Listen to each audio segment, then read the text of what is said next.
കർത്താവേ, മരുന്നോ ലേപനൌഷധമോ അല്ല, എല്ലാവരെയും സുഖപ്പെടുത്തുന്ന അങ്ങയുടെ വചനമാണ് അവരെ സുഖപ്പെടുത്തിയത്.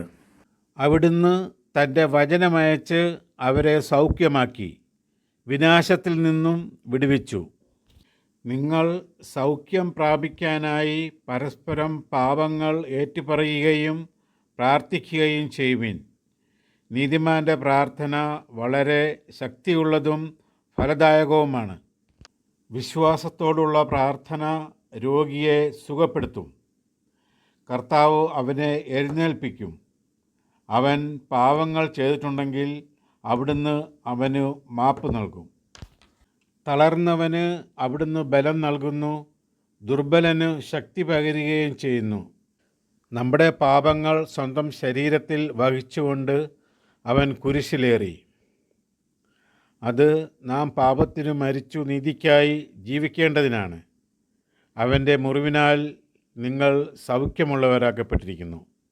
അവിടുന്ന് ഹൃദയം തകർന്നവരെ സൗഖ്യപ്പെടുത്തുകയും അവരുടെ മുറിവുകൾ വെച്ച് കെട്ടുകയും ചെയ്യുന്നു. കർത്താവേ, എന്നെ സുഖപ്പെടുത്തണമേ, അപ്പോൾ ഞാൻ സൗഖ്യമുള്ളവനാകും.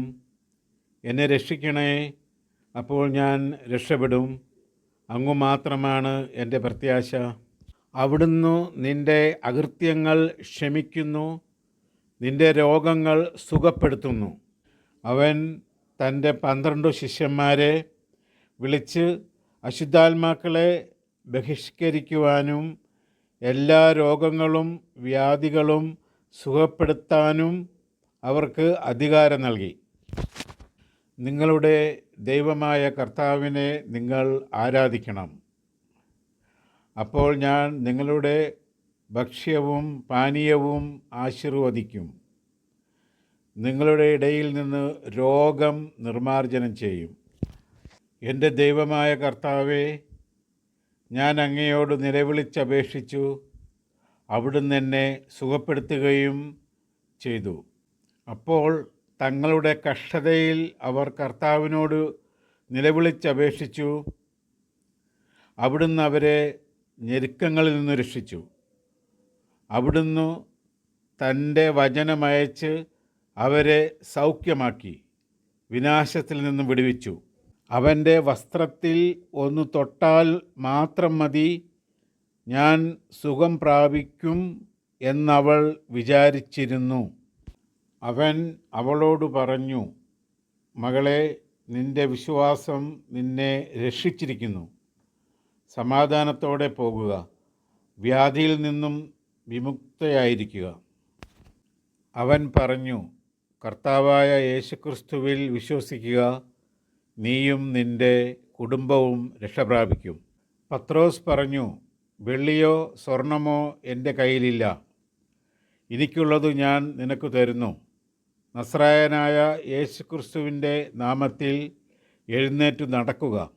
യേശു അവളോട് പറഞ്ഞു, ഞാനാണ് പുനരുത്ഥാനവും ജീവനും. എന്നിൽ വിശ്വസിക്കുന്നവൻ മരിച്ചാലും ജീവിക്കും. യേശു അവളോട് ചോദിച്ചു, വിശ്വസിച്ചാൽ നീ ദൈവമഹത്വം ദർശിക്കുമെന്ന് ഞാൻ നിന്നോട് പറഞ്ഞില്ലേ? അവിടുന്ന് എന്നോട് ചോദിച്ചു, മനുഷ്യപുത്ര, ഈ അസ്ഥികൾക്ക് ജീവിക്കാനാകുമോ? ഞാൻ പറഞ്ഞു, ദൈവമായ കർത്താവേ, അങ്ങേക്കറിയാമല്ലോ. അവിടുന്ന് എന്നോട് അരുളിച്ചെയ്തു, ഈ അസ്ഥികളോട് നീ പ്രവചിക്കുക, വരണ്ട അസ്ഥികളെ, കർത്താവിൻ്റെ വചനം ശ്രവിക്കുവിൻ എന്ന് അവയോട് പറയുക. ദൈവമായ കർത്താവ് ഈ അസ്ഥികളോട് അരുളിച്ചെയ്യുന്നു, ഇതാ ഞാൻ നിങ്ങളിൽ പ്രാണൻ നിവേശിപ്പിക്കും, നിങ്ങൾ ജീവിക്കും. ഞാൻ നിങ്ങളുടെ മേൽ ഞരമ്പുകൾ വെച്ച് പിടിപ്പിക്കുകയും മാംസം വളർത്തുകയും ചർമ്മം പൊതിയുകയും നിങ്ങളിൽ പ്രാണൻ നിവേശിപ്പിക്കുകയും ചെയ്യും. നിങ്ങൾ ജീവൻ പ്രാപിക്കും. ഞാനാണ് കർത്താവെന്ന് അപ്പോൾ നിങ്ങൾ അറിയും.